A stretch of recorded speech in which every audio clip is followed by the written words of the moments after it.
Tuna furaha kukukaribisha tena mpenzi msikilizaji na mtazamaji wa Kivu News Info kufuatia matangazo yetu ya asubuhi ya leo tarehe 31 Mei 2025. Tunakutangazia moja kwa moja kutoka mashariki mwa Jamhuri ya Kidemokrasia ya Kongo. Tunatumai utafurahia matangazo yetu ya leo.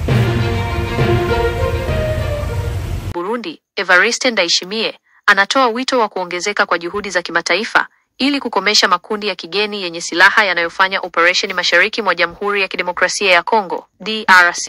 Anadai kuwa makundi haya yanapata msaada kutoka Rwanda. Maelezo muhimu. 1. Wito wa haraka. Akizungumza katika mkutano wa 12 wa ngazi ya juu wa mfumo wa uangalizi wa kikanda wa mfumo wa amani, usalama na ushirikiano wa DRC na kanda, PSC Framework, mnamo Jumatano, Mei 28, 2025, Rais Ndayishimiye, ambaye pia ni rais anayemaliza muda wake wa mfumo huo, alisisitiza haja ya hatua za haraka. 2. Hatari ya kuenea. Alionya kuwa vita mashariki mwa DRC vimefikia kilele na vinaweza kusambaa katika majimbo mengine ya DRC na hata nchi jirani ikiwa hakuna hatua zitakazochukuliwa. 3. Lawama kwa Rwanda. Mstari wa Ndayishimiye alitaja waziwazi kuwa makundi ya kigeni yenye silaha yanatumia fursa ya msaada kutoka nchi kama Rwanda ili kuendeleza shughuli zao kwa manufaa ya kikanda. 4. Madhara yanayoweza kutokea. Alieleza kuwa kuenea kwa vita kunaweza kusababisha wimbi lisiloweza kudhibitiwa la wakimbizi, fursa kwa wahalifu kuzungusha silaha katika nchi za ukanda, mvutano kati ya nchi za eneo hilo. 5. Mkutano na washiriki. Mkutano huo ulioongozwa na Rais Museveni wa Uganda uliwaleta pamoja wakuu wa nchi na serikali au wawakilishi wao kutoka nchi 11 zilizotia saini mkataba wa mfumo wa PSC, zikiwemo Uganda, Angola, Burundi, Kongo, DRC, Kenya, Rwanda, Afrika Kusini, Sudani Kusini, Sudani, Tanzania na Zambia. Pia walihudhuria wawakilishi wa taasisi za wadhamini, AU, ICGLR, UN na washirika wengine. Kwa ufupi, Rais Ndayishimiye anaona hali ya mashariki mwa DRC kuwa mbaya sana, akihofia athari pana za kikanda na anazitaka nchi wanachama kuchukua hatua zaidi, huku akielekeza lawama kwa Rwanda kwa kusaidia makundi yenye silaha. Haya ndiyo mambo makuu yaliyotokana na ripoti ya AFC M23 iliyotolewa Ijumaa, Mei 30 na majibu kwa shutuma zinazowakabili. 23 yakanusha vikali shutuma za ukiukaji wa haki za kibinadamu. Kundi la waasi la AFC M23 lilikana vikali madai ya ukiukaji wa haki za binadamu dhidi yao, likiyataja kuwa hayana msingi. Taarifa hii imetolewa kama hitimisho la ripoti ambayo vuguvugu hili liliiweka hadharani Ijumaa hii, Mei 30, huko Goma, Kivu Kaskazini, mbele ya vyombo vya habari vya kitaifa na kimataifa. Shutuma za kampeni ya upotoshaji. AFC M23 inashutumu serikali ya Kinshasa na baadhi ya watendaji wa kimataifa kwa kuendesha kampeni ya upotoshaji dhidi yao. Kundi hilo linajibu tuhuma na shutuma za ukiukaji wa haki za binadamu katika miji ya Goma na Bukavu.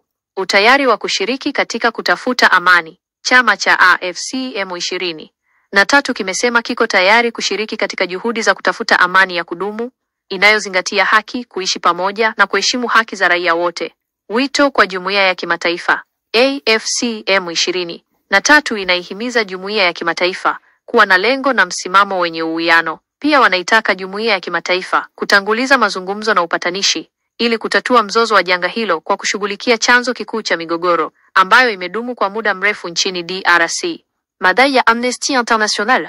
Shutuma hizi za M23 zinakuja baada ya shirika lisilo la kiserikali la kutetea haki za binadamu la Amnesty International kuchapisha uchunguzi wake mpya siku ya Jumanne, Mei 27. Ripoti ya Amnesty International ilionyesha dhulma zilizofanywa na waasi wa M23 dhidi ya raia katika maeneo yanayokaliwa kwa mabavu. Shirika hilo la kimataifa lilishutumu vitendo vya mauaji, utesaji na kutekelezwa kwa upotevu wa wafungwa, pamoja na utekaji nyara na hali za kizuizini zisizo za kibinadamu katika vituo vya M23 huko Goma na Bukavu. Hali ya kijamii na kiuchumi huko Goma, Kivu Kaskazini, inaendelea kuwa tete miezi minne baada ya uvamizi wa waasi. Taarifa kutoka vyanzo vya hospitali zilizotolewa kwa Radio Okapi mnamo Alhamisi, Mei 29, zinaonyesha kuwa maisha ya wakazi yanazidi kuwa magumu na huduma za afya zimeathirika pakubwa. Athari kwa uchumi na jamii. Kufungwa kwa benki na uwanja wa ndege kumechangia pakubwa kudorora kwa shughuli za kiuchumi. Ukosefu wa usalama umeenea karibu kila mahali na kusababisha ukosefu mkubwa wa ajira kwa wakuu wa kaya. Hali hii inajaribu sana ari ya wakazi ya kutaka kustahimili, huku matumaini yakianza kufifia. Changamoto katika huduma za afya. Dkt. Michael, daktari kutoka Goma, ameelezea bayana changamoto wanazokumbana nazo katika kutoa huduma za afya. Anasema kuwa ujio wa vita umefanya kila kitu kuwa kigumu, na bila benki na shughuli nyingine za kiuchumi za kuingiza kipato, wagonjwa wengi wanaofika hospitalini hawana hata uwezo wa kununua chakula. Ingawa hospitali zinajitahidi kutoa huduma, Dkt. Michael anasisitiza kuwa mgonjwa hupona kwa shida, kwa sababu chakula ni sehemu muhimu ya matibabu hata baada ya daktari kufanya kila kitu kinachohitajika. Baadhi ya wagonjwa hawawezi kumudu hata uchunguzi wa kimatibabu unaogharimu $5. Hali inayozidi kuwa ngumu.